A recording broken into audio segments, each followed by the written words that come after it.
Welcome to Forward, a TED's faculty podcast. I'm Madison Pierce. I'm Michelle Knight. I'm James Arcadi. Hey, I'm Josh Jipp. Yes, you are. We're back forwarding from home, and we're just going to have a little bit of a conversation together and invite you into that. So we've got a couple of questions that we want to ask each other to catch up and also to just see what's up. So my question for each of you is, okay, what is the strangest thing that you have bought or done? This is a very Madison question, I admit. Bought or done since we've been sheltering in place? Is that kind of? Yeah. Yeah. James? I'll jump in. So we have not yet done the buy the puppy thing, but I will be surprised if the pandemic ends and we don't have a puppy. So this is what's been going on. Not exactly from my initiative, but other members of my family are certainly advocating in that direction, and it feels a little bit inevitable, I might say. So not bought that yet. I will say sort of one of the strangest things I've done that actually has happened, and I don't know if it's strange or just kind of like speaks to the reality that we're in right now, but I helped to organize my knitting ministry at my parish, at my church, to make cloth masks for people in our parish, in the community, which is just one of these things where it's like, I had no idea I would ever, be called upon to do something like this. But this is the stage that we're in when we're doing things in ministry that, we would never have imagined or never have dreamt that we'd end up doing something like that. That's cool. That's really cool, James. And probably more important than the dog, but I'm just curious, what kind of puppy would you get, do you think, if it really does come through? Yeah, sure, fair enough. The qualifications my daughter wants is it has to be like large enough to like play with, like run around and stuff, but small enough to also snuggle with. And I think we're looking for something more on the short-haired side so that it doesn't shed too much. And that might be the extent of my dog knowledge. Cool. Okay. James, I'm not sure that previously I would have called you a pet guy. How are you handling the shift in your identity? I think I'll maintain that status, actually. Okay. I'm not anti-pets. We talked about that. I'm not anti-pets. I haven't yet experienced a pet that has like augmented my life in a noticeable manner. Although I'm open to that possibility coming to fruition at some point. Sure. I think you should look into maybe a Springer Spaniel. Yeah. Oh, they're so hyperactive though, right? They're pretty hyper when they're puppies, or for the first few years, but they're just really, I don't know. I think they're the sweetest dog out there. I kind of like love the idea of being able to actually train the dog to like do something for me, like bring me my slippers. Like, do dogs actually do that kind of a thing? I mean, that would be, I don't know, it would make it kind of a productive member of my household. You could train it to hunt. Or just to, like could be love helpful, you. That could be a thing. Hey. Isabel was parenting Oliver earlier. Michelle's son. He was having a difficult time, and suddenly he kind of locked eyes with Izzy, and he was like trying to touch her hands. He was calling them hands, and she was like kissing his arm and stuff. And that happened for like 5 or 10 minutes. I was able to catch up with y'all a little bit while Isabel played Nana. So that was awesome. Yeah. Therapeutic suckers. Yeah. See, we are also like very on the verge of quarantine puppy. It's almost happened like 3 different times, but we've kind of taken this weird turn where all of a sudden I was like, or we could get quarantine chickens. And I think that might happen. I think it might happen before the summer's over, and I have a very good feeling about it. The question now is just like how much we want to do quarantine chickens. Like, are we getting baby chicks that we're like going to raise inside, or are we buying adult chickens and just like starting out with egg producing chickens? And then the second question is, do we want to start with 6, which is like the Gray's Lake limit, or do we want to start with 3 and be a little more, whatever? Are we going to build up to it? I don't know. What's the motivation? I'm just curious. It's obviously they'll produce eggs, but Well, I mean, that's the main something fun to do. That's the main one. Okay. I don't know. I mean, like, why would I not have chickens? I think maybe because you don't have a lot of space. Your yard is like as small as this room I'm in. Okay, it's a very small yard. She's not wrong. We think that we can hide them on the side of our house. And like if we did a coop and then a long run, they could live on the side of our house next to our neighbors because our neighbors actually want eggs real bad. And so they're supportive. And if we did that, then it wouldn't take up a lot of space in the backyard.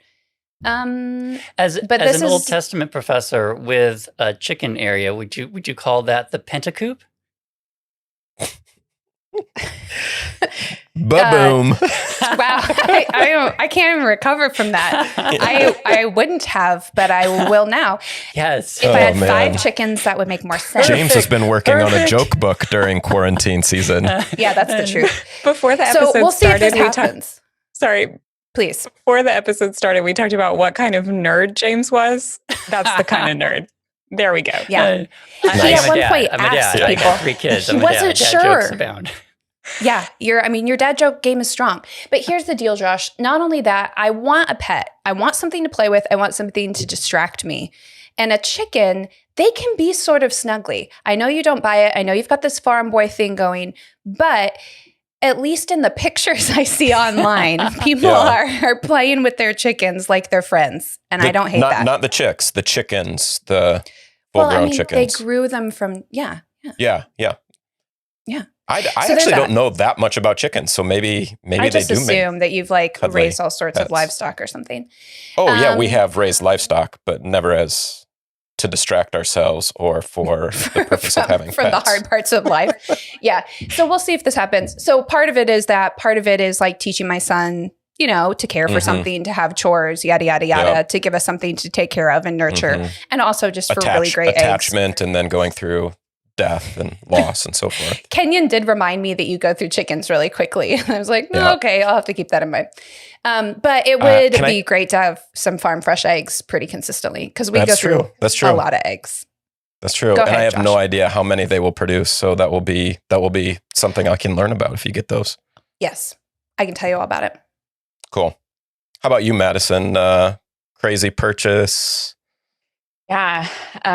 Well, we bought a kayak because so kayaking is one of my absolute favorite things. Our family, not my immediate family, but our broader family has like a cabin on a river in Arkansas.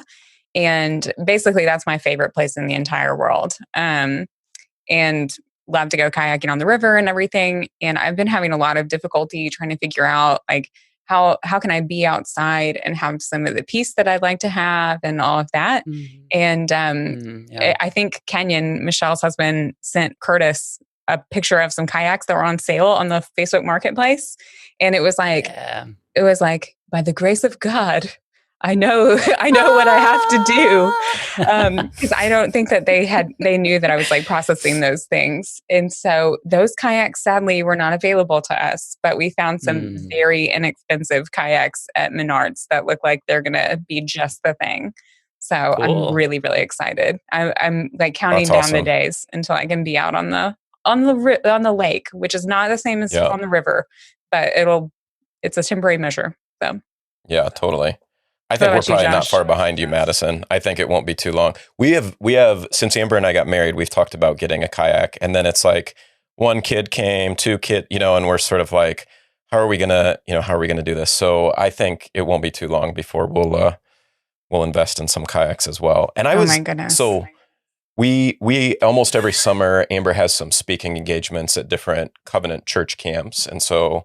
We've done a decent amount of kayaking in the summer, and I was surprised how easily our kids could kayak at an early age, by themselves. Like it's pretty intuitive. So anyway, I think we'll be close behind you guys. Are you saying there's hope that I'm going to be able to pick this up? Yeah, Michelle, I'm pretty sure. You think I can do it? I'm pretty sure you could do it. Yeah, I'm so pleased. If you can't, just wait until Oliver's 4, and then probably he'll be able to teach you. You can show me. Oh, Good. Man. Good. Yeah. I think you'd be able to. Once this is all over, you'll have to scope out some rivers for us. We'll have to meet up and go kayaking. Yeah, and then, totally. Grab some wings. So we'll just go straight down the beautiful Chicago River. It smells so delicious, and don't do that. Yeah. Absolutely. I almost get run over by like those architecture tour boats and stuff. And Exactly. Actually, I don't know if I've ever talked about doing a field trip to Iowa. Have I ever talked about like doing a podcast field trip to Iowa? But we could. Yeah, you've absolutely talked about that. Yeah, I thought. Okay, all right. Okay, let's do it. Where's our invitation, Josh? I mean, it's just to be honest, it's just one of those things I talk about. But. It's all part of his team attitude. Yes. Team attitude. I'm here for you guys today. Josh, what have you been buying and or doing in this time? Craziest thing. Yeah. I know that's hard for you. I've been giving a lot of my money away, actually. Like not been thinking about how to spend upon myself. So I don't think I've bought anything. Jesus juke. Yeah, sorry. I haven't bought anything crazy. I bought a couple of new vinyl.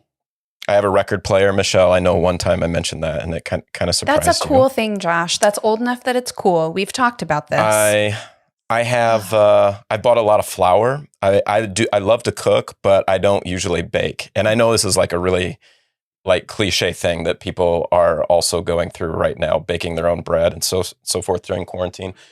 But I've been going through a lot of flour. I've been baking a lot of different desserts and breads and so forth. And there's this amazing bakery in Andersonville, right by where my kids go to school, that makes these incredible almond croissants. And so that's what I'm hoping to do tomorrow. So I don't know if flour counts, but I bought a lot of flour. Is this almond flour that you're using? Yep. Okay. Well, for the almond croissants, not for the... Sure. Not for the other stuff. Yep. Okay. Yep. Mm-hmm. Mm-hmm. Very cool. Good. Yeah. So how about, what have you guys been thinking about? You guys been, just curious to hear what's been on your mind these days.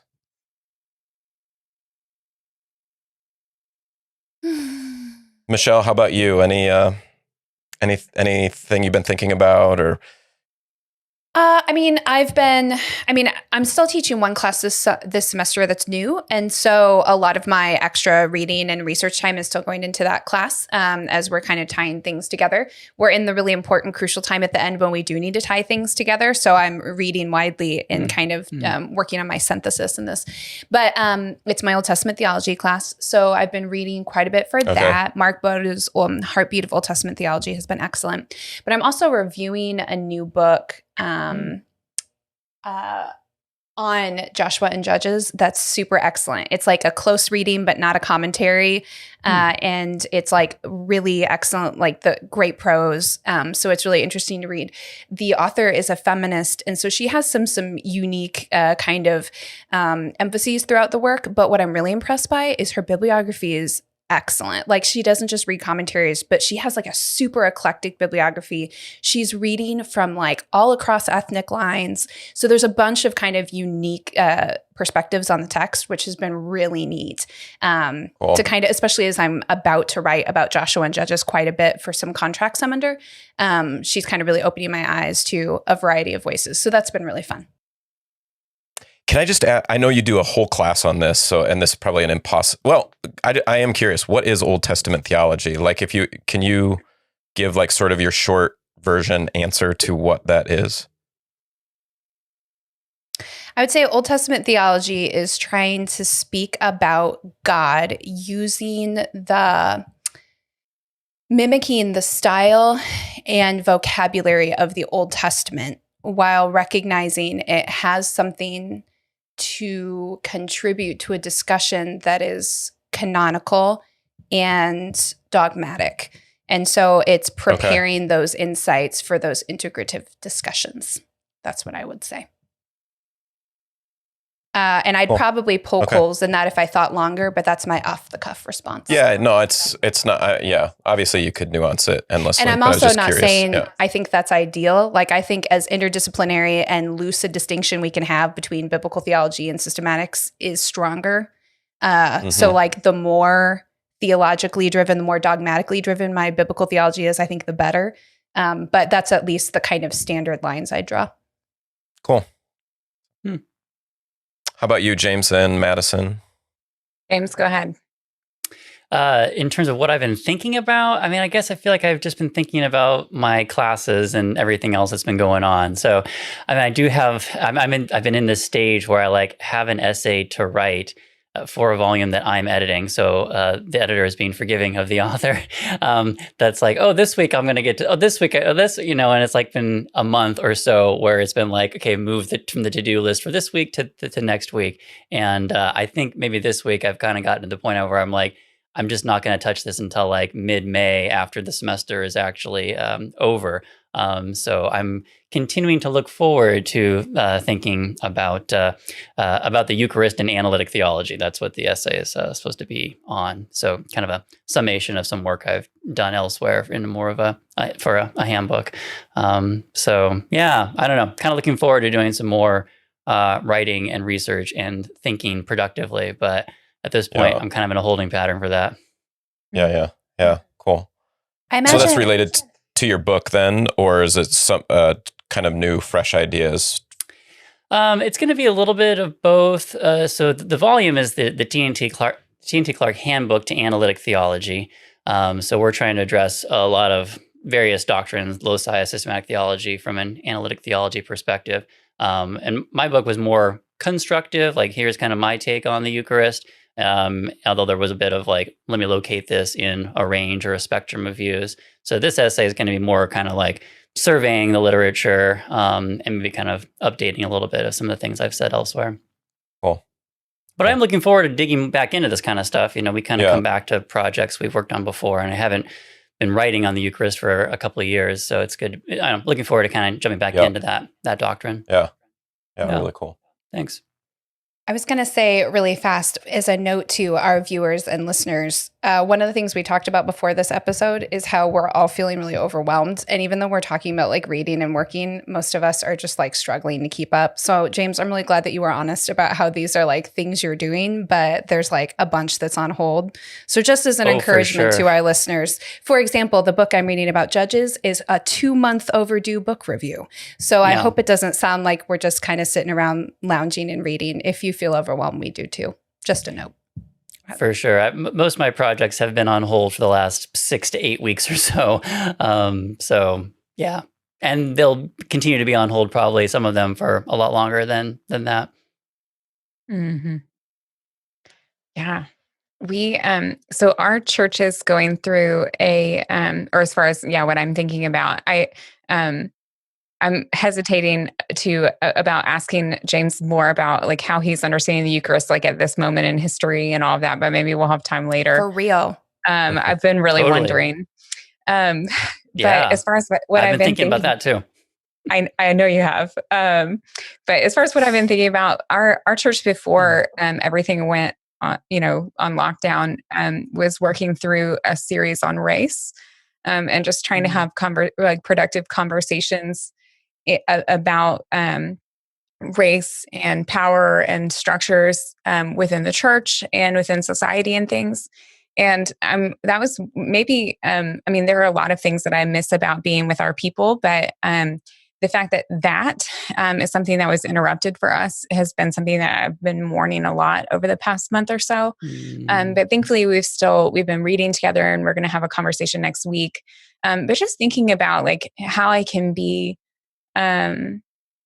generous with my brothers and sisters who experience this in a much more real way. So like Black, Indigenous people of color, and kind of understanding that like it's not their job to help me to process, but I still need to process it and stuff like that. And I just need, I don't know. So that's something that I've been thinking about a lot. And this, especially as I've been like working through issues around gender and all of that too.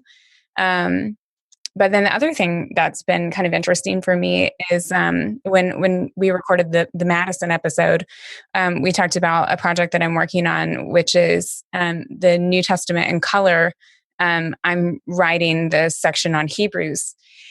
And it's been thinking about how my own social situation changes the way that I read the text, or it contributes to the way that I read the text. So that's been interesting. And I've even been like testing out a structure that I propose in my class for Hebrews that's mine, and like testing as I work through. But it's also been really fun because there are sections of Hebrews that I've never written on before and never really had to deal with such detail. And so I feel like this is a neat opportunity for me to like dig into like every verse in Hebrews in a really systematic way. And I'm really loving it. Turns out I really like Hebrews a lot. So yeah. Surprise. Yeah. What's one of the texts that maybe you have been seeing freshly, or you hadn't commented upon as you were working on your dissertation, maybe stood out to you? Well, so I'm just getting into Hebrews 5 and 6, which is a little bit of a text that I've kind of avoided at various points because it's so, it's a warning passage and all of that. But also just thinking through the Word of God section at the end of Hebrews 4. I've thought about that in terms of divine speech, obviously, but thinking through how like Hebrews 4:11-16 summarizes what comes before and sets up what comes after and things like that has been really interesting. And then engaging, like Rebecca Eklund has an article on the Word of God, whether it's Christological, or, and kind of gives a fresh approach and argues that it's a little bit of both. Like it's summing up divine speech, but it also is kind of almost like a double entendre, like teasing out the fact that the Word of God is in their midst. And so that's the kind of stuff that I'm really enjoying. But thinking about it from my own social situation has been one of the interesting things of like, just thinking through issues of Jesus' representation of us and what that means for me as a woman, like this male Messiah, what it means for me that Jesus is, non-white, and why that's important for our, again, Black, Indigenous people of color, brothers and sisters, I didn't phrase that correctly, but I don't know. Those are some of the things that I've been kind of working through. Nice. That sounds really good. Cool. Yeah, sounds really helpful. Josh, did you tell us what you'd been reading? Yeah. No, I hadn't. So I've been doing a doctoral seminar for not the first time, but a new doctoral seminar that's called Paul and the Philosophers. So I've been and it's basically Paul and Hellenistic and Roman philosophy. So on the one hand, it's the easy part of it is it's really student driven in so many ways after the first few weeks. And so it's fun for me to basically be learning as students are preparing some of their presentations on things like, Seneca on grief, or all kinds of different things, and then having some conversations about those with respect to Paul. So they're at the point right now where they're doing their paper presentations, and obviously crazy difficult season. They don't have access to the library in the way that they once did, and we bent some of the rules to basically say let's focus on just Paul and the primary sources, and any secondary scholarship you can get your hands on is bonus. But anyway, the papers so far have just been really really insightful, and I've been really proud of them in terms of the interesting conversations we've had. So one of them was the weird saying in Titus by Paul, as one of your own prophets says, all Cretans, how does it go? All Cretans are liars, are evil beasts, and lazy gluttons, or something like that. And anyway, the student just really, really prepared a really excellent paper in terms of engaging both how Paul was drawing upon a popular stereotype that other ancient philosophers would have used, and how really all of Titus, to some extent, is a Christian or Pauline response to how the gospel changes us and instructs us, with respect to self-control and, things along these lines. Anyway, so I've been thinking a lot about some of these different conversations between Paul and ancient philosophy, and and that's been fun. So it's not over yet. We still have about five or six more student presentations to go. So if any of them are listening to this at this point, I'm excited to hear your papers. I'm sure they'll be similarly excellent. So that sounds super cool. Yeah, it was fun. Anything else that y'all want to feed in? I mean, we talked about kind of, giving another update on how we're doing, but we've kind of been doing that all along. We're making it. But yeah, we're almost there. Is there anything that you're really looking forward to when all this is over?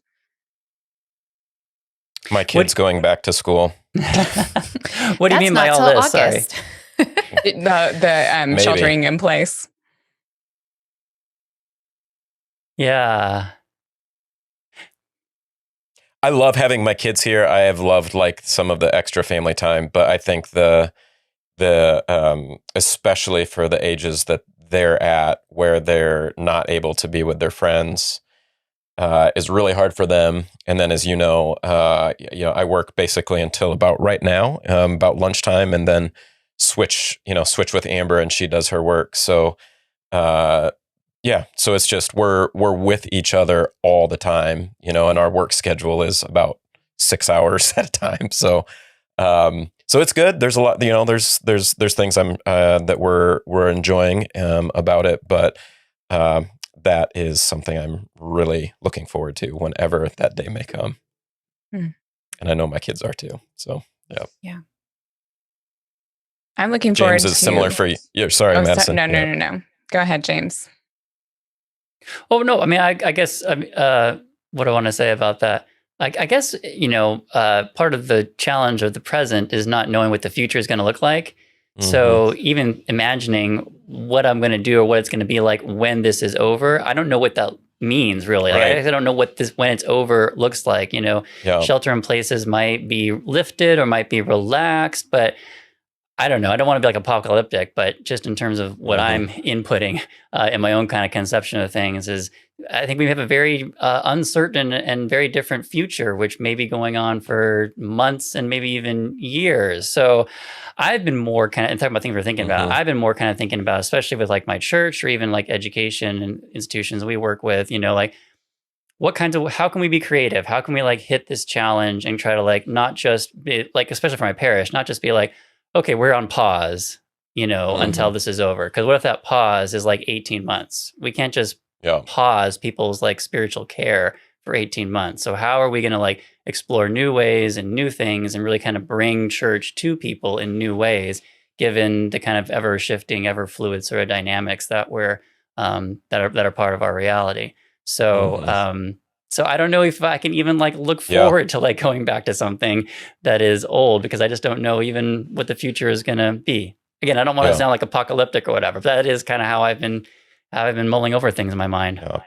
I think that sounds pretty reasonable. I don't think that sounds apocalyptic, to be honest. And even when, some of this is behind us, it's will we be able, just how will we be shaped and changed in different ways as society and educational institutions and so forth. So, yeah, that's true.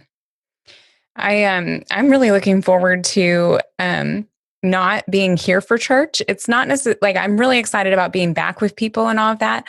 But, part of me thought great, church is actually going to be easier because we don't have to work around nap times and stuff. And we have an 18-month-old. But I mean, I have not been able to fruitfully partake in worship because there's a small person running around. So on Easter, my husband was at the church running the live stream.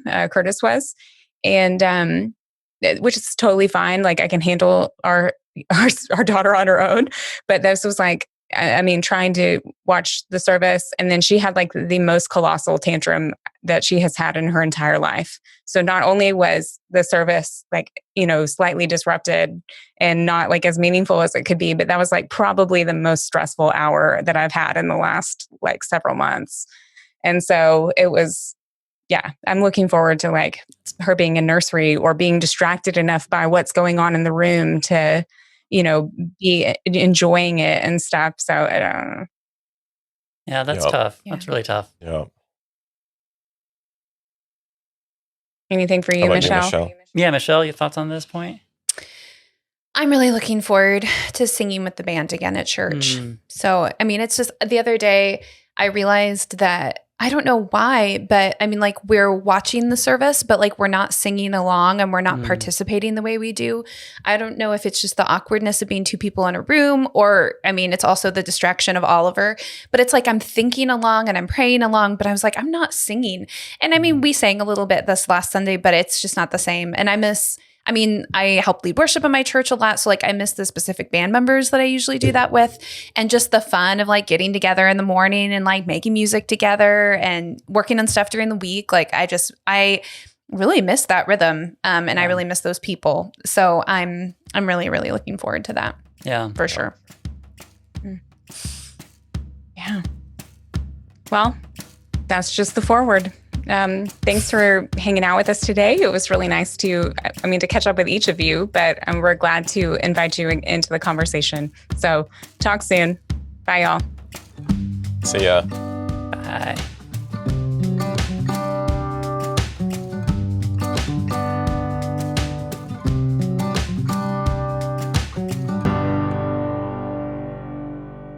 Right. I'm Madison Pierce. And I'm James Arcadi. Oh, we did the same time. Wait, who are you? Team Attitude? And I'm Team Attitude. Do we really need to say it? And I'm Josh Jip.